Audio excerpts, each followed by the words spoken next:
नमस्कार, आंचलिक खबरें टॉप 10 में आप सभी का स्वागत है। मैं हूं अंजना। आइए बढ़ते हैं देश दुनिया की बड़ी खबरों की ओर। उपराज्यपाल वीके सक्सेना के अभिभाषण से विधानसभा सत्र का दूसरा दिन शुरू। सीएजी की 14 लंबित रिपोर्टें पेश, वित्तीय प्रबंधन पर उठ सकते हैं सवाल। दिल्ली विधानसभा सत्र के दूसरे दिन की शुरुआत उपराज्यपाल वीके सक्सेना के अभिभाषण से होगी। वे सरकार की नीतियों और विकास कार्यों का रोड मैप पेश करेंगे, जिसमें यमुना सफाई पर भी चर्चा संभावित है। सोमवार को मुख्यमंत्री रेखा गुप्ता के नेतृत्व में एक प्रतिनिधि मंडल ने राजनिवास जाकर चर्चा की। सत्र के दौरान सीएजी की 14 लंबित रिपोर्टें सदन में पेश की जाएंगी, जिससे पिछली सरकार के वित्तीय प्रबंधन पर सवाल उठ सकते हैं। भाजपा का दावा है कि रिपोर्ट में आम आदमी पार्टी सरकार के भ्रष्टाचार का खुलासा होगा, जिसमें शीश महल, शराब घोटाला और शिक्षा व स्वास्थ्य विभाग की अनियमितताएं शामिल हैं। वहीं विपक्ष सरकार की वित्तीय वृद्धि को उजागर कर भाजपा पर पलटवार करने की तैयारी में है। सत्ता और विपक्ष के बीच तीखी बहस होने की संभावना है, जिससे सत्र के हंगामेदार रहने की उम्मीद है। यूपी वॉरियर्स ने डब्ल्यूपीएल के पहले सुपर ओवर में आरसीबी को हराया। सोफी एक्लिस्टोन की धमाकेदार बल्लेबाजी ने यूपी को दिलाई जीत। यूपी वॉरियर्स ने महिला प्रीमियर लीग यानी डब्ल्यूपीएल के पहले सुपर ओवर में रॉयल चैलेंजर्स बेंगलुरु यानी आरसीबी को हराया। बेंगलुरु में खेले गए इस रोमांचक मुकाबले में यूपी ने सुपर ओवर में 8 रन बनाए और आरसीबी को 9 रनों का लक्ष्य दिया, जिसे वह हासिल नहीं कर सकी। सोफी एक्लिस्टोन की शानदार बल्लेबाजी ने यूपी को सुपर ओवर तक पहुंचाया। आखिरी ओवर में यूपी को 18 रन चाहिए थे, जहां एक्लिस्टोन ने छक्कों और चौकों से मैच बराबर कर दिया। सुपर ओवर में यूपी की ओर से चिनेली हेनरी और एक्लिस्टोन ने बल्लेबाजी की, जबकि गेंदबाजी की जिम्मेदारी एक्लिस्टोन ने संभाली। आरसीबी की ओर से स्मृति मंधाना और ऋचा घोष ने लक्ष्य का पीछा किया, लेकिन सफल नहीं हुई। आरसीबी की ओर से एलिस पेरी ने 90 रन की नाबाद पारी खेली, जिससे टीम में 181 रनों का लक्ष्य रखा। हालांकि यूपी ने संघर्ष करते हुए रोमांचक जीत दर्ज की।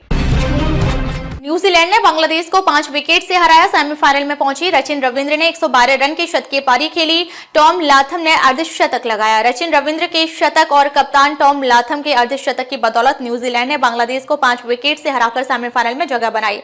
इस जीत के साथ ही पाकिस्तान और बांग्लादेश का टूर्नामेंट से सफर समाप्त हो गया। बांग्लादेश से पहले बल्लेबाजी करते हुए 50 ओवर में 9 विकेट पर 236 रन बनाए। जवाब में न्यूजीलैंड ने 46.1 ओवर में 5 विकेट खोकर 240 रन बनाकर जीत हासिल की। लक्ष्य का पीछा करते हुए न्यूजीलैंड की शुरुआत खराब रही, लेकिन रचिन और लाथम ने चौथे विकेट के लिए 129 रन जोड़कर टीम को संभाला।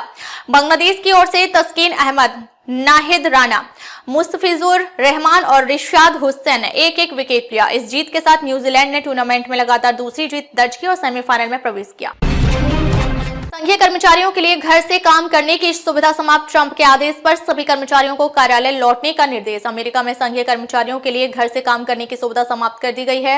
राष्ट्रपति डोनाल्ड ट्रंप के आदेश के बाद सभी कर्मचारियों को कार्यालय लौटने का निर्देश दिया गया है। सरकारी दक्षता विभाग के प्रमुख एलन मस्क ने चेतावनी दी है कि जो कर्मचारी इस सप्ताह कार्यालय नहीं लौटेंगे, उन्हें प्रशासनिक अवकाश पर भेज दिया जाएगा। पर्यावरण संरक्षण एजेंसी के प्रमुख ली जेल्जिन ने बताया कि पिछले साल कार्यालयों में उपस्थित 9% से भी कम थी। हालांकि 50 मील दूर रहने वाले कर्मचारियों को अस्थायी छूट दी गई है। स्वास्थ्य और मानव सेवा विभाग ने भी अपने दूरस्थ कर्मचारियों को दफ्तर आने का निर्देश दिया है।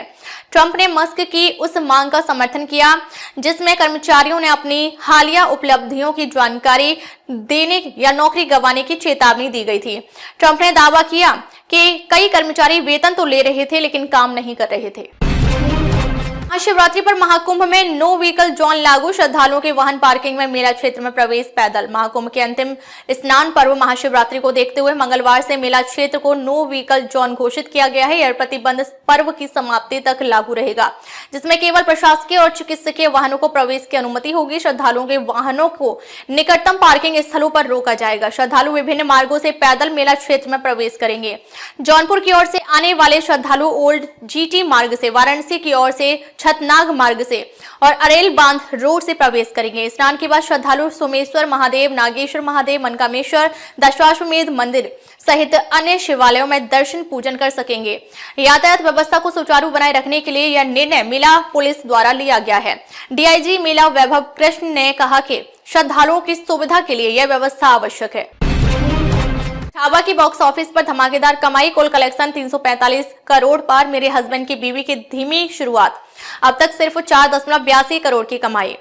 फरवरी के आखिरी हफ्ते में कई फिल्में बॉक्स ऑफिस पर अपनी किस्मत आजमा रही हैं। अर्जुन कपूर और भूमि पेडनेकर और रकुल प्रीत सिंह की मेरे हस्बैंड की बीवी को कमजोर शुरुआत मिली और सोमवार को फिल्म ने सिर्फ 51 लाख रुपए कमाए। इसकी कुल कमाई 4.82 करोड़ रुपए हो चुकी है। विकी कौशल की छावा, जो 14 फरवरी को रिलीज हुई थी, अभी भी मजबूत प्रदर्शन कर रही है। सोमवार को इसने 18.50 करोड़ रुपए कमाए, जिससे इसकी कुल कमाई 345.25 करोड़ हो गई। मार्वल की captain America brave new world को दर्शकों से ठंडी प्रतिक्रिया मिली और सोमवार को इसकी कमाई सिर्फ 20 लाख रुपए रही। नागा चैतन्य की फिल्म तंडेल, जिसमें साई पल्लवी भी है, ने अब तक 63.85 करोड़ रुपए की कमाई कर ली है, जो बॉलीवुड फिल्मों के मुकाबले बेहतर प्रदर्शन है। अमेरिका ने ईरान से जुड़े 16 कंपनियों पर प्रतिबंध लगाए, 4 भारतीय कंपनियां शामिल। ईरानी तेल के अवैध शिपिंग नेटवर्क पर कार्रवाई, 22 व्यक्तियों और 13 जहाजों पर बैन। अमेरिका ने ईरान के पेट्रोलियम और पेट्रोकेमिकल उद्योग से जुड़े 16 कंपनियों पर प्रतिबंध लगाए हैं, जिनमें 4 भारतीय कंपनियां भी शामिल हैं। प्रतिबंधित भारतीय कंपनियों में Austin ship management private limited, BSM marine LLP, Cosmos lines Inc और फ्लक्स मैरीटाइम एलएलपी का नाम शामिल है। अमेरिकी वित्त विभाग और विदेश विभाग ने मिलकर 22 व्यक्तियों और 13 जहाजों पर भी प्रतिबंध लगाए हैं, जिनका ईरान के तेल उद्योग से कथित संबंध है। अमेरिका का मानना है कि यह अवैध शिपिंग नेटवर्क ईरानी तेल को एशिया में बेचने की कोशिश कर रहा था, जिससे ईरान को सैकड़ों मिलियन डॉलर की आय हो सकती थी। अमेरिका का दावा है कि ईरान तेज राजस्व का इस्तेमाल आतंकवाद को आर्थिक रूप से मदद देने में करता है। इस फैसले से ईरान की आर्थिक गतिविधियों पर लगाम लगेगी और आतंकवाद वित्त पोषण को रोकने में मदद मिलेगी।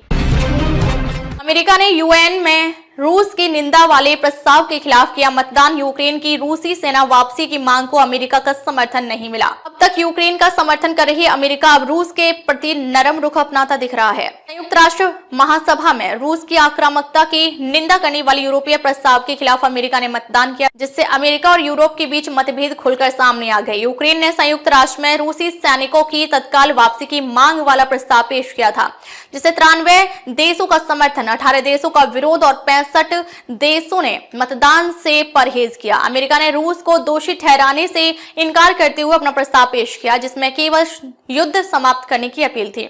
संयुक्त राष्ट्र सुरक्षा परिषद में भी अमेरिका के प्रस्ताव को 10 देशों का समर्थन मिला, जबकि फ्रांस समेत 5 देशों ने मतदान से दूरी बना ली। यह रुख अंतर्राष्ट्रीय राजनीति में नई जटिलताएं पैदा कर सकता है।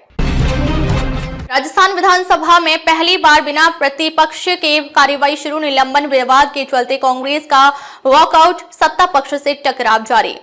राजस्थान विधानसभा में पहली बार बिना प्रतिपक्ष के सदन की कार्यवाही शुरू हुई। कांग्रेस ने प्रदेशाध्यक्ष गोविंद सिंह डोटासरा समेत 6 विधायकों के निलंबन के विरोध में वॉक आउट किया और घोषणा की कि जब तक बहाली नहीं होगी कोई भी कांग्रेसी विधायक सदन में नहीं जाएगा। विवाद तब शुरू हुआ जब मंत्री अविनाश गहलोत की इंदिरा गांधी की टिप्पणी के विरोध में कांग्रेस विधायकों ने सदन में हंगामा किया, जिसे स्पीकर ने 6 विधायकों को निलंबित कर दिया। समझौते के प्रयास के बावजूद डोटासरा ने खेद जताने से इनकार कर दिया और पहले मंत्री से माफी की मांग की। सत्ता पक्ष ने भी झुकने से इनकार कर दिया, जिससे गतिरोध बढ़ गया। कांग्रेस विधायकों और सुरक्षा कर्मियों के बीच विधानसभा के प्रवेश द्वार पर धक्का मुक्की भी हुई। इस विवाद ने सत्ता पक्ष को और विपक्ष के बीच तनातनी को और गहरा कर दिया है। शुद्धिकरण के बाद ही गंगा में जल प्रवाह, फीकल ट्रीटमेंट पर 1600 करोड़ रुपए का निवेश। महाकुंभ प्रशासन का दावा है कि मेले से निकलने वाले गंदे पानी को पूरी तरह शोधित करके ही गंगा में छोड़ा जा रहा है। फीकल और कचरे के ट्रीटमेंट पर 1600 करोड़ रुपए खर्च किए गए हैं। 1.45 लाख शौचालयों और फीकल स्लज ट्रीटमेंट प्लांट स्थापित किए गए हैं। सेक्टर 10, 15 और 16 में अस्थायी एसटीपी लगाए गए हैं। Hybrid granular sequencing batch reactor यानी HGSBR तकनीक से जल शोधन किया जा रहा है। इसके अलावा 75 तालाबों में बायो रेमेडिएशन तकनीक से पानी ट्रीट कर नदी में छोड़ा जा रहा है। प्रदूषण नियंत्रण बोर्ड और MNIT द्वारा रोजाना जल की जांच की जा रही है। अब तक 63 करोड़ से अधिक श्रद्धालु स्नान कर चुके हैं, लेकिन वायु गुणवत्ता संतोषजनक रही है। नगर निगम ने वायु प्रदूषण को रोकने के लिए 9600 कर्मचारी तैनात किए हैं और वाटर स्प्रिंकलिंग से धूल को नियंत्रित किया जा रहा है।